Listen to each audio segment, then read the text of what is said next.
اندر ہو رہا ہے اور اتنا گہرا تعلق ہے دہشت گردوں کا عالمی قوتوں کے ساتھ کہ اندر آپریشن ہو رہا ہے اور ایسٹرن بارڈر سے بھی ہم پر اٹیک ہو رہا ہے اور ویسٹرن بارڈر سے بھی ہم پر اٹیک ہو رہا ہے۔ ابھی ہم اس مشکل سے نکلے نہیں ہیں کہ ہمارے ملک کے اندر سیاسی بحران آج موجود ہے، اداروں کا ٹکراؤ موجود ہے۔ ایک سابقہ پرائم منسٹر جس کی اب بھی حکومت ہے، جس کی پارٹی کی، وہ اس وقت یلغار کیے ہوئے اداروں کے اوپر، عدلیہ کے اوپر اور باقی فوج کے اوپر ایک حملہ شروع ہے، ملک کے اندر ٹکراؤ شروع ہے جو خطرناک حالت کی طرف بڑھ رہا ہے۔ اعلیٰ عدلیہ کے فیصلوں کو قبول نہیں کیا جا رہا۔ یہ وہ اعلیٰ عدلیہ ہے جو لوگوں کو پھانسی کی سزا بھی دیتی ہے، جس کے کہنے پر، جس کے فیصلے پر لوگ پھانسی لگتے ہیں۔ یہ وہ اعلیٰ عدلیہ ہے جس کی ذمہ داری ملک کے اندر قانون کے مطابق انصاف کرنا ہے۔ آج کسی کی عزت محفوظ نہیں رہی، آج یلغار حملہ ہے عدلیہ کے اوپر۔ ان حالات میں رہتے ہوئے پاکستان کو اندرونی طور پر خلفشار پر غلبہ پانے کی ضرورت ہے، نیشن بلڈنگ کی ضرورت ہے، ملک کے اندر پولرائزیشن اور تقسیم کو ختم کرنے کی ضرورت ہے۔ یہاں آپ دیکھ لیں پورے پاکستان میں اس وقت پنجاب میں سیاسی کھیل کھیلا جا رہا ہے، باقی عوام بالکل ڈیٹیچ ہے پاکستان کے ان معاملات سے۔ خیبر پختونخوا کے عوام ڈیٹیچ ہے، سندھ کے عوام ڈیٹیچ ہے، بلوچستان کے عوام ڈیٹیچ ہے۔ ملک تقسیم در تقسیم کی طرف چلا گیا ہوا ہے۔ آج اس ملک کے اندر لسانی تقسیم، علاقائی تقسیم، قومی تقسیم، مسل کی تقسیم کو گہرا کیا جا رہا ہے۔ ایسے فیصلے کرنے کی ضرورت ہے، ایسی اسٹریٹجیز بنانے کی ضرورت ہے کہ ہمارے ملک میں امن آئے اور 40 سال پہلے جو بیج کاش کیے گئے تھے اس بربادی کے، انہیں جڑ سے کھیڑ کے ختم کیا جائے۔ اور نہ تو یہ چاہیے تھا یکسوئی ہو اس ملک کے اندر، اس ملک کے دشمن اژدہا کی طرح منہ کھولے اس کو نکلنے کے لیے تیار ہیں۔ لیکن افسوس کے ساتھ کہنا پڑتا ہے نہ ہمارے نیشنل انٹرسٹ ڈیفائنڈ ہے، نہ ہماری پالیسیاں ملک کے جو قومی مفادات ہیں اس کے مطابق ہیں، نہ نیشنل سیکیورٹی پالیسی اس کے مطابق ہے، نہ نیشنل سیکیورٹی اسٹریٹجیز ہیں ہمارے پاس اس کے مطابق۔ عوام کو ٹکڑوں میں بانٹا جا رہا ہے۔ کسی بھی ملک کے نیشنل انٹرسٹ کا تعلق، گہرا تعلق اس کے عوام کے ساتھ ہوتا ہے۔ ایک اقلیت کے مفادات کو اکثریت پر غالب نہیں کیا جا سکتا۔ نیشنل انٹرسٹ ہوتے ہی وہ ہیں جو ایک ملک اور اس کے عوام کے مشترکہ ہوتے ہیں۔ آپ مجھے بتلائیں کس نیشنل انٹرسٹ کے تحت افغانستان کے ہم آگ میں گئے تھے؟ کون سا نیشنل انٹرسٹ تھا؟ کیا پاکستان کے عوام یہ چاہتے تھے؟ ہرگز پاکستان کے عوام کی اکثریت اس کو قبول نہیں کرتی تھی۔ آج اداروں کی لڑائی ایک طرف، ملک مشکلات کا شکار ہے، عالمی سطح پر ہمیں کہا جا رہا ہے ڈو مور، پاکستان کو واچ لسٹ میں رکھا جا رہا ہے دہشت گردی کے حوالے سے۔ ہمیں چاہیے تھا کہ ہماری خارجہ پالیسی، داخلہ پالیسی ایسی ہوتی کہ ہمارا ملک اندر سے مضبوط ہوتا، لیکن افسوس کے ساتھ کہنا پڑتا ہے کہ آج ہم نے پہلے سے سبق حاصل نہیں کیا۔ ہم یمن پر حملہ کرنے والی آل سعود کی حمایت کے لیے وہاں پر دوبارہ سے لوگوں کو بھیج رہے ہیں۔ ہماری پارلیمنٹ نے صاف کہا تھا ہمارا رول ثالث کا ہونا چاہیے۔ ہم ایک 20-22 کروڑ عوام کا ایٹمی ملک ہیں۔ پاکستان کی جو سوسائٹی ہے، جو پاکستان کی ڈیموگرافی ہے عوام کی، وہ اجازت نہیں دیتی کہ ہم پھر ایک بلنڈر کریں، ہم پھر ایک ایسا بیج بوئیں جسے پھر 100 سال تک کاٹیں اس کی فصل کو۔ لہذا اس وقت یہ فیصلے درست نہیں ہیں۔ آل سعود نے 60 ملکوں کو ساتھ ملا کر یمن کے عوام پر حملہ کیا ہوا ہے۔ یمن کے عوام عرب بھی ہیں اور مسلمان بھی ہیں۔ کیا جب یمن کے عوام پر حملہ ہوا تو کیا انہوں نے اس سے پہلے سعودی عرب پر حملہ کیا تھا؟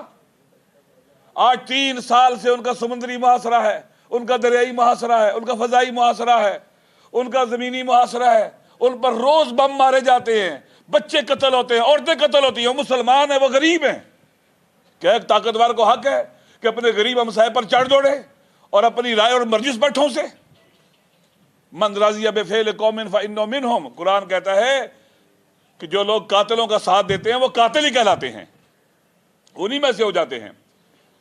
پاکستان کے عوام اس فیصلے کو ناپسندیدگی کی نگاہ سے دیکھتے ہیں۔ یہ کیسا فیصلہ ہے کہ سینٹ کے اندر ان کیمرہ بتانے کو تیار نہیں ہے کہ جناب والا یہ کہاں ڈپلائی ہوگی ہماری فورسز، نہیں بتانے کو، ان کیمرہ اجلاس سے بتانے کو تیار نہیں ہیں، عوام کے نمائندے کو بتانے کے لیے تیار نہیں ہیں، پارلیمنٹ کے اندر جواب دینے کو تیار نہیں ہیں۔ یہ کیسے فیصلے ہیں؟ یہ حکومت ہماری اور ہمارے مقتدر حلقے کیسے فیصلے کر رہے ہیں؟ یہ ملک کو برباد کرنے کے لیے ہیں۔ ہمارے ملک میں اور تقسیم ہوگی اور لوگ نہ مطمئن ہوں گے، پہلے ہی پاکستان پریشانیوں کا شکار ہے۔ خدا کے لیے ایسے کام نہ کریں کہ جس کے بعد واپسی کے راستے بند ہو جائیں ہمارے لیے۔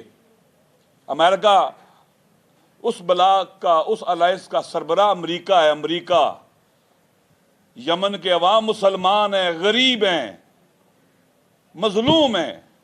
آپ کہتے ہیں پہاڑی علاقوں میں جنگ کی ٹریننگ دیں گے، پہاڑ کس کے ساتھ؟ ان کے یمن کے ہیں۔ آپ ان کو یمن کے عوام کو مارنے کے لیے ان کا ساتھ دیں گے، ان کو ٹریننگ دیں گے؟ ہرگز درست نہیں ہے، یہ قابل مذمت ہے، اقدامات نہیں ہونے چاہیے، ان کو روکا جائے۔ اسی طرح سے نواز شریف صاحب جس لائن پہ چلے ہوئے ہیں، یہ ملک کو بربادی کی طرف لے کے جا رہی ہے۔ آج حکومت بھی ان کی اور اپوزیشن بھی وہی ہیں۔ یہ عجیب قسم کا کھیل ہے کہ حکمران بھی خود، اپوزیشن بھی خود، اور حکومت اور اپوزیشن جو نواز شریف صاحب بنائے ہوئے ہیں یہ ریاست پر حملہ ور ہیں، یہ ملک کو برباد کرنے کے لیے چلے ہوئے ہیں۔ لہذا ان کے اقدامات بھی قابل مذمت ہے۔ اور ہمارا ملک میں، تاکہ جب افغان پالیسی بنائی گئی تھی لوگ نہیں بولے تھے، چپ رہے تھے، اور ہمارا ملک برباد ہو گیا۔ آج پاکستان کے عوام کو اس پر سٹینڈ لینا چاہیے، بولنا چاہیے کہ ہم نے کسی بھی جارے کا ساتھ نہیں دینا، کسی بھی ظالم کا ساتھ نہیں دینا۔ ہمیں اپنے ہاؤس کو آرڈر کرنا ہے، اپنے پاکستان کو ٹھیک کرنا ہے۔ ہمیں اپنے ملک کے اندر اپنے دفاع کی ضرورت ہے۔ ہمارے ویسٹرن ایسٹرن بارڈر کے اوپر ہماری آرمی انگیج ہے، حملہ ہو رہا ہے ہمارے اوپر۔ خدا کے لیے ایسا کام نہ کریں جس سے پاکستان کے عوام میں اور تقسیم ہو اور ہمارا ملک اور کمزور ہو جائے۔ شکریہ آپ سب کو۔ ایک بات اور کہنا ضروری سمجھتا ہوں کہ اس وقت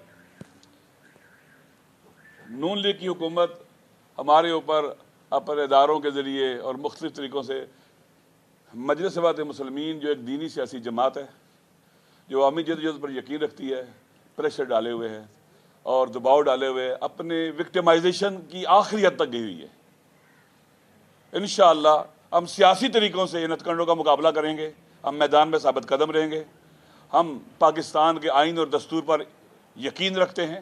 یہ وہ ڈاکومنٹ ہے جو پاکستان کے عوام کو اکٹھا رکھ سکتا ہے، پاکستان کی فیڈریشن کو اکٹھا رکھ سکتا ہے اور پاکستان کو لے کے آگے چل سکتا ہے۔ ہم پاکستان کے آئینی اداروں کے ساتھ ہیں، پاکستان کے آئین کے ساتھ ہیں، قانون کے ساتھ ہیں، اور اس طرح کے ہتھکنڈے جو اگر وہ یہ سمجھتے ہیں استعمال کر کے ہمیں دبا لیں گے، ہماری آواز کو چپ کرا لیں گے، تو وہ یہ بھول جائیں کہ ہم 20,000 جنازے اٹھانے کے بعد بھی چپ نہیں ہوئے، خاموش نہیں رہے۔ ہم اپنے حق کے لیے آواز اٹھاتے رہیں گے، اپنے وطن کے لیے آواز اٹھاتے رہیں گے، پاکستان کے لیے آواز اٹھاتے رہیں گے۔ ہماری آواز پاکستان سے محبت کی آواز ہے، وطن سے دوستی اور عشق کی آواز ہے، اور پاکستان کے عوام سے عشق کی آواز ہے، پاکستان کے اندر یونٹی کی آواز ہے، اور پاکستان کے اندر امن کی آواز ہے۔ ہم کسی اور قانون کی عملداری کی آواز ہے، اور ہم کسی ایسے ہتھکنڈے سے نہیں گھبرائیں گے۔ یہ حکمران سمجھتے ہیں کہ ہم طاقت استعمال کر کے ہمارے لوگوں کو اٹھائیں گے، جیلوں میں بند کریں گے، ٹارچر کریں گے، سیلز میں لے جائیں گے، یا اور دوسرے ادارے بھی اگر یہ سمجھتے ہیں کہ ہماری حق کی آواز کو وہ دبا لیں گے تو وہ غلط فہمی میں ہے۔ ہم دبنے والے نہیں ہیں، ہم اس وطن کے باوفار غیرت مند بیٹے ہیں، اور جو بھی ہمارے ملک کی مصلحت میں بات ہوگی ہم وہ کہیں گے انشاءاللہ۔